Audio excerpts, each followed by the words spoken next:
Welcome to Everyday Superhumans, the podcast about ordinary people doing extraordinary things. I'm Kyle. And I'm Caroline. Man, Caroline, this weather is so crappy right now. Dark. Yeah, I wanted to gloomy. Go on like a nice bike ride this weekend, but no. Yes. Just rain and coldness everywhere. I wanted to do my usual go on a trail on Sunday. There's a ton of trails in Austin, but nope. That's what you get here in Austin. As far as I can tell, you get wet Christmases. No white Christmases. You can't go snowboarding. You could just go sit in your apartment and watch Black Mirror all day. Yeah, because we have that ability. Yeah. But not everyone can fry their brain No. in front of a TV all day. No. And we have to think of all the other people around us, especially in this holiday season. Yeah. This episode is a very special episode, I'd say. We talked to Pachi of $1 Dreams about the homeless issue across America, really, but we focus a lot on the Austin area, too, because anybody living in the Austin area is aware of all the panhandlers here. And what Pachi's mission is to humanize homeless people. He goes in, buys them a meal or so, talks to them, gets their story, and then snaps a photo of them and shares about it online. He could just smile at them. It only takes that one thing to change somebody's day. Mm-hmm. We talk about how helping could be as simple as like a smile to remind them like, hey, we know you exist, to donating money. Pachi even shares his story about how he helped somebody find a job too. He's dedicated his entire life now to helping the homeless issue and trying to solve it here in Austin and across pretty much the States and South America. He got funding from Telemundo to do a documentary series about the various homeless issues in South America. I guess I never really think about this topic a lot because it's taboo. So it was really interesting to get someone's perspective, and let's go to him. So what exactly is $1 Dreams, and what was the inspiration behind it as well? I work in advertising for the last 20 years. Mm-hmm. And I was using Instagram as anyone else, just taking random pictures of stuff. And this was in 2010. Okay. So my brother called me one day and told me that my parents had a car accident in Argentina. So my father was in a coma for 10 months. Wow. Until he died. And my mom was in a bed for 6 months with 6 different surgeries. Yeah. So I went to Argentina for the accident and all of that, and I had to come back. So I was just married with a 1-year-old daughter. Oh, that's really tragic. Wow. It is. And in the middle of that, 5 months before my father died, we had an argument with my now ex-wife, and she filed for divorce right away. So without even talking to me. Oh, man. So after everything that happened? In the middle of that. Oh, wow. Oh, this is like... Yeah. Oh. And we were working in the same... We were working in the same company because we moved from New York and we were working in the same office. So we were here, it was a year here. So we didn't have any friends or family. So I left my house. So this is after you moved from New York to Austin? Yeah. I moved. I was working in advertising in New York, and a company hired me. And you're in Austin. And I just moved with my girlfriend at the time, and they offered a job for her too. So we were working in the same company. Okay. But I left. I went to sleep in a friend's couch, and I lost everything. So I was kind of homeless myself. And one day I was having lunch, and on 6th Street I went to have lunch and found a homeless guy asking for money on the street. I asked him to take a portrait, and I paid him $1 for the picture. And we started talking. I stayed like half an hour. We were chatting, and he told me his story, and that helped me to put in perspective my own problems and realizing that I had a lot of things to be grateful. At the end of the day, I was healthy, my daughter was healthy, my mother was alive. That's huge. So since that day, I just focus on taking portraits of homeless people. Yeah, I saw that on your website earlier today. They're really touching. Yeah. They're really emotional, almost. You can see their feelings from the page. Yeah. That's what caught me when I was looking Right. at your Facebook page. Yeah, the picture comes after half an hour, 40 minutes of talking to them. So I so think you capture the emotional that's why I think they are so open and so natural in the pictures. It's not that I just approach them. Hey, can I take You're a not picture for the $1? paparazzi. Yeah, exactly. So I sit on the street with them. I shake their hands. It's sometimes we share a drink. I don't mind. So that makes a big difference because they're not used to that. They are used to be rejected. So what kind of camera do you use when you're I out started the there? project with my iPhone. Oh, Nice. Yeah, most of the pictures are all of them. All my Instagram pictures. iPhone takes iPhone. really Yeah. good pictures. Yeah. I mean, it's better than most cameras, and it's more affordable too. I start with the 3, and now with the 6S. Yeah. And the your photos looks really good on your Yeah. website. I thought that was they had like a whole setup Yeah. and everything. Yeah. And also, and I even I retouch, because what I started doing is every time I was changing countries, I was changing the filters on the treatment. I was So about pictures- to pictures ask are- about the filters. I saw. So and I was doing that with the phone too. The only pictures I took with the different cameras was the U.S. Tour. That road trip, I use a professional camera. This being Austin, we have a pretty high homeless population here. Yeah. Do you know why it seems to be that way here in Austin versus say I live from the Dallas area? but Right. It's not as big as, at least it's not as obvious, I guess, as in Dallas. Yeah. I think in comparison to other states or other cities, northern cities, is because of the weather. So it's better. yeah, It's better to be warm, yeah. to stay on the street in Texas than in Chicago. Yeah. That one. So the weather, I think it's a big reason, and I think it's a city that is growing. People is friendly, so it's not people. Usually smile to you, and it's a friendly town. Yeah. I think Southern that hospitality. Yeah, the hospitality. I think that's a big factor too, and the city has resources. They have the arch in downtown, but I think the weather and the friend. It's a friendly town. Those are the main reasons for the big homeless population. Have you noticed a difference in? I saw on your website you did a around the U.S. documentary where you went to. Yeah. Did you notice a difference, how Austin is different than those places, or any places better than Austin in terms of treating No, every population? Yeah, I think. I traveled. I traveled 2 months. I went from Austin. I went to Las Vegas, L.A., San Francisco, Denver, St. Louis, Detroit. St. Louis, where I'm from. Oh yeah. Detroit, New York, Washington, Atlanta, Miami, Wow. Key West, New Orleans, and back to Austin. Oh, Wow. that is a long. So it was a long 2 months. What was the inspiration for that trip? I wanted to, because I started the project in Austin, and then I started traveling and taking portraits of homeless people in different countries. But I wanted to have a better picture of the U.S., different cities and different states. That's a really and good just a idea. question you're asking me. And every city has a different problem with homelessness. There are certain places they have their own area, like, for example, in L.A., you have a Skid Row, and, they're all there. It's just like 10 square blocks, and they're all there.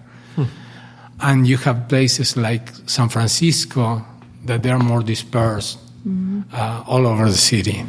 And also, for different problems, there's always different solutions. I think every city could have different. They need a different approach to the same problem.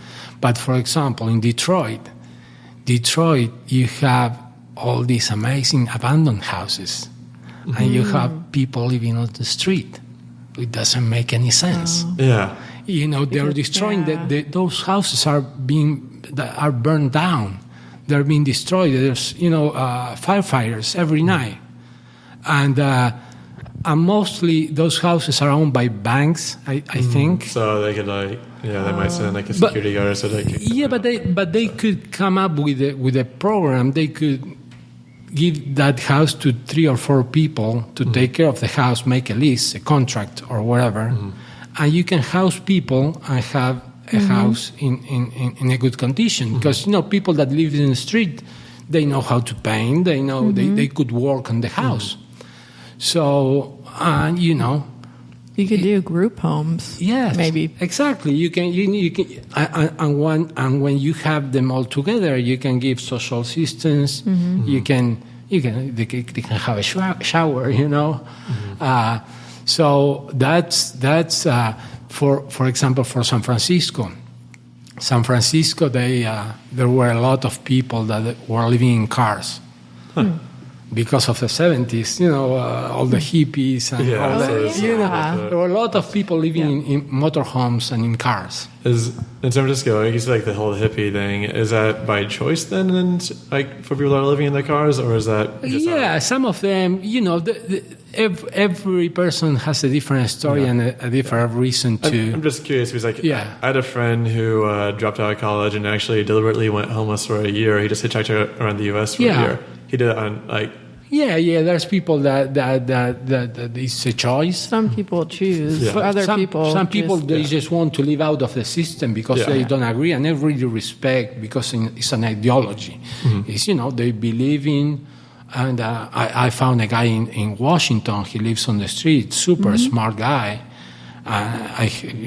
We were talking for like an hour, and he was super smart. Yeah. And I really, respect that way of life, and because you have to have guts Yeah. to live on the street because what you believe. Yeah. Yeah. I feel like sometimes there's a negative stereotype that it shouldn't be like that. Yeah, When you first come across a homeless definitely, person, because you don't know. people don't know because it's a stranger. But it's easier. I think we do that as a mechanism of to not feel guilty about it. So it's easier to think that person wants to be there. It's easier to think that person is lazy. Yeah. It's easier to think he's a drug addict because that implies that I don't have any responsibility. Yeah. It's his choice. I think And so when we think that he's probably there because of lack of of a system that doesn't provide when people need it, that's our responsibility. It's not his anymore. So I think it's easier to think that way. I could see that because I know driving next to all the intersections here in Austin, I always feel guilty that I don't know the direct way to go out and help them and stuff like that. So Right. it's easy in your head to get rid of the guilt. They just do heroin every night. That's what gonna get my money. So I shouldn't help this. It's Right. Or I look away because Right.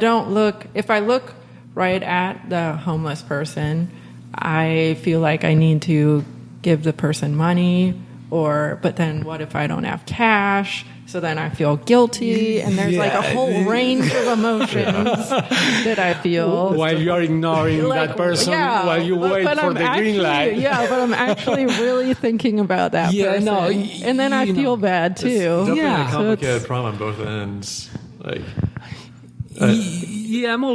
always look at them. Even if I don't have anything to give them or whatever, I just wave them and say hi. I feel better. What do you say from your experience is the leading cause of homelessness? I know it's a complicated issue, so I'm not sure if it's one big thing, but is there what are the biggest factors that cause somebody to become homeless in the States? Oh no, I think that there's so many different reasons. Yeah, that's what I I thought. don't think. You get It's there for different reasons. Choice, sometimes addictions, a divorce can let you on the street. When I divorced, if I didn't have my family that sent me $20,000 to pay off the car because I was paying a lease.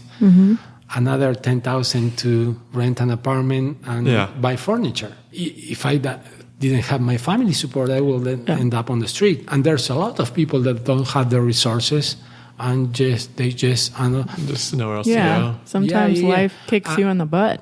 And then and it's really hard when you get out of the system. It's really hard to come back in. So when you're living on the street, you don't have an address. For example, if you lose to apply for jobs, you gotta have an address usually. You need an address. If you don't have your social security and you need the new social security, you need an address to get it. If to get the social security, you need your birth certificate. If you were born in Atlanta, you need money and an address to pay for the birth certificate and another. The job needs some form of the job needs some form of ID. So, I remember when I even lost my driver's license, it was a big deal, and that's just one form of ID. I can't imagine having no form of ID and trying to get back to square one. And it's the same with money. When you don't have money, you can get a loan. Because you don't have a good credit. So and if you don't get a good credit, so you end up going to Fast Cash or these places, and they charge you crazy interest. So the second week, you are more in debt. And for me, that I was struggling, through my divorce and everything. For example, in my bank, if I get overdraw, the bank charged me $35 for getting overdraw. And then I need the money for the 35, and then another payment keeps going and keeps building up. And for people with money, if I have $2 million, I just put it in the bank, and that's gonna pay me. So the system is not designed to help people that is struggling. It's designed to, but once you get out, it's really hard to come back. For example, if you have any kind of record, any kind of record, let's say you had a fight on the street and you have an assault. Okay. It's hard to get a job with an assault charge. It's hard to get a place for rent with a charge like that. Here in Austin, there's just 2 complex apartments that rent to people with record. Only 2? Only 2. Wow. Huh. So one moment can define your whole entire life. Yeah, exactly. And when you end on the street, and when you are on the street, it's easier to pick up on addictions, and then it's just that circle that is really hard to, come back. It's really hard. And I bet it's hard to trust other people too that you come in contact with on the street. Oh yeah, because you have to walk. They could hurt, or you're just left on the street. You have to sleep with. You have to sleep with a group of people, probably. So. Yeah, definitely. No, not easy at all. No. Wow, that is a. The reasons are different. Mental illness is another reason. Yeah, I've heard that's one of the biggest reasons, I guess. I can't say causes, because people with mental illnesses can survive in the modern world. But I've heard that it's a lot more difficult if you have a mental illness and you have a high chance of being homeless. Yeah, if it's not treated, if it goes untreated, then that's gonna be another spiral. Oh yeah, definitely. And I'm sure there's people that are still looking for their relatives, and they're just with a mental illness somewhere else. Because imagine you just come up with this, psychosis, and you just take a bus, go to a different city, and you get lost. Yeah. No, one of my friends, her brother was diagnosed with bipolar disorder, and they didn't know what was happening at first. He didn't know what was happening. And so then all of a sudden he just left one day without telling anybody anything, and they didn't know where he was, and he just had a complete mental breakdown, and anything can trigger that too. Oh, definitely. So it's even hard to tell the warning signs too before some sort of event like that happens for a person to be left on the streets homeless. Sure. You know, they might not even know what's going on themselves. I bet it would be really scary. Definitely. But I'm glad you're documenting on a happier note. We're talking about some serious stuff here. So it's a big topic. Yeah, but so many good people on the street, and we tend to have prejudices. Yeah. I met so many interesting people on the street, and I never was mistreated or robbed or anything. I've been doing that in dangerous places. I've been in Mexico, in Tepito, which is dangerous, and never a problem. I'll go there, talk to them. They just welcome you. If you go with, they feel the vibes. Yeah, they probably don't get a lot of smiles. Oh, yeah, they're not used to it. Smile. Yeah. You think of the everyday stuff I experience that maybe somebody else doesn't experience, and then you take your experiences for granted because you don't know what's going on in another person's life. Sure.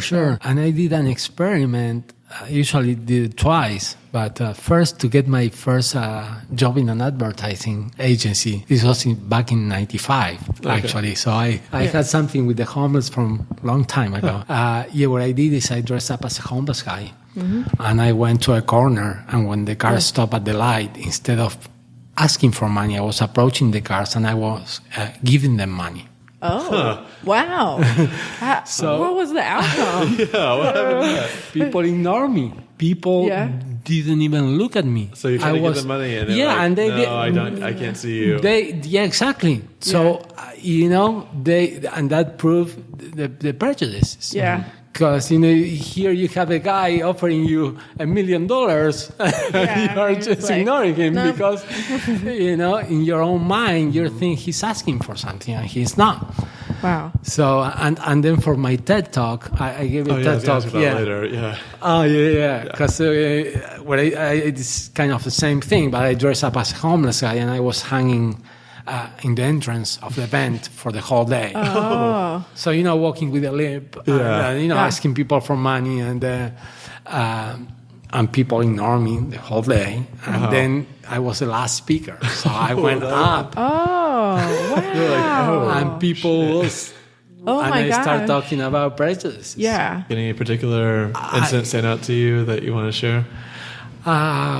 Well, I found a guy a job here in Austin. That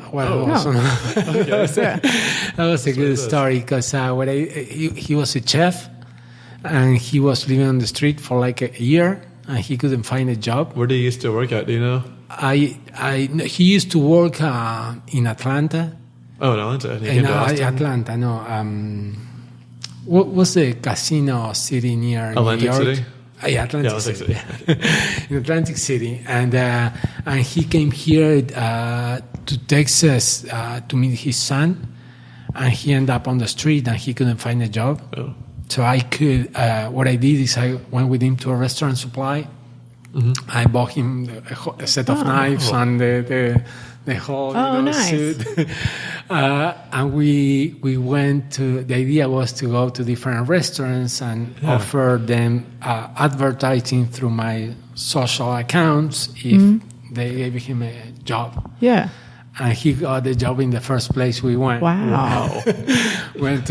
So he started making burgers in Casino El Camino, which is a popular place on 6th Street. Right. And then he got a better job at Bob's Steakhouse. Oh, yeah, I've been there. It's good. Yeah. So, that was good. Just... In your opinion, what are the best ways that an average person who doesn't have like a bunch of money to donate help out the homeless problem or help solve the homeless problem in their cities? By talking to them. By talking? Yeah, by saying, hi. Hey, we're human too. Yeah, how are you? How's your day? That is just one question. The same way you do with the person that greets you at the bank. Yeah. Mm-hmm. It's just the same.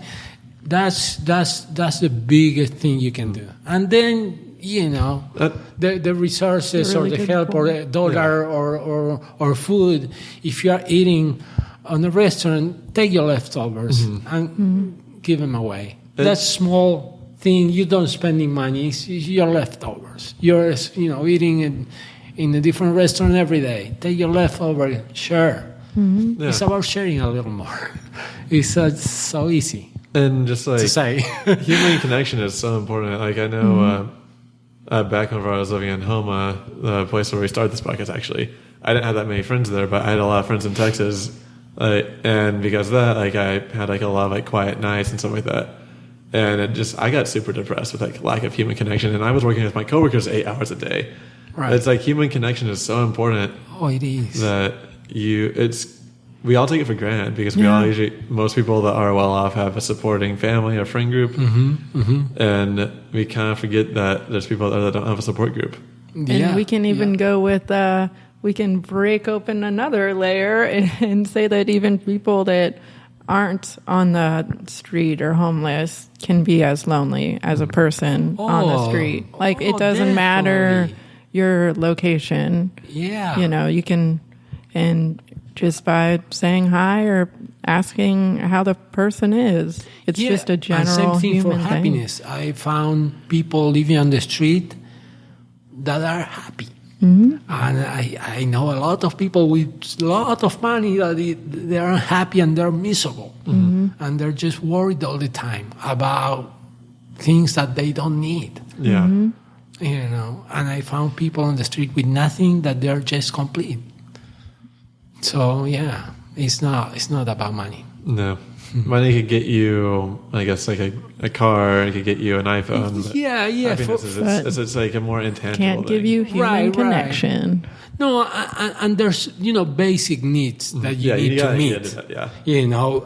A bed, a roof, and food. Those things should be met. But once those basic needs are met, you don't need much more. I don't spend much money. As I'm saying, I pay my rent, I pay some bills, and child support for my daughter. But then I don't. It's been like 7 years. I don't go. I eat at home with my daughter. We play tennis for free. There's tennis courts everywhere. You can play for free. We ride our bikes in the Walnut Creek for free. It's a nice area too. Yeah. We go play disc golf for free. You don't have to. We're in a library. Yeah. recording That's for why free. we love exactly. Austin. We're here for free. But if you want to spend money, okay, go to the shopping mall. And spend your day looking for a parking space. Yeah. Okay, you can do it. It's gonna make you happier? I don't think so. Since the theme is everyday superhumans, what superhero would you envision yourself as, or your nonprofit as? Like You if can you make your could own pick, superhero, too. and you can make up a superhero. Oh no! And- for me, superheroes are like Gandhi, Mother Teresa. There you go. Yeah. Mother Teresa. Those are the superheroes that I really admire. Good answer. You're welcome. There's no wrong answer. No, it has to be Batman every time. Join Pachi on his mission to help the homeless at $1Dreams.org, where you can learn more about the stories of the homeless and donate to his cause. $1 Dreams can also be found on Facebook at facebook.com/$1Dreams and on Twitter at $1Dreams. Be the change you want to see in the world. Check out our website, everydaysuperhumans.com, to learn more about the heroes of Austin, Texas. But don't stop there. You can also like us on facebook.com/everydaysuperhumans, tweet at us at How You're Saving the World at everydaysuperhumans, and see what we're up to on Instagram at everydaysuperhumans. Do you love Austin? We know you do. So be sure to rate us and subscribe to us on iTunes, Pocket Cast, Stitcher, or wherever you get your podcasts for more information on how you can give back to beautiful Austin, Texas. And remember, not every hero has to fly, so grab your cape and let's go.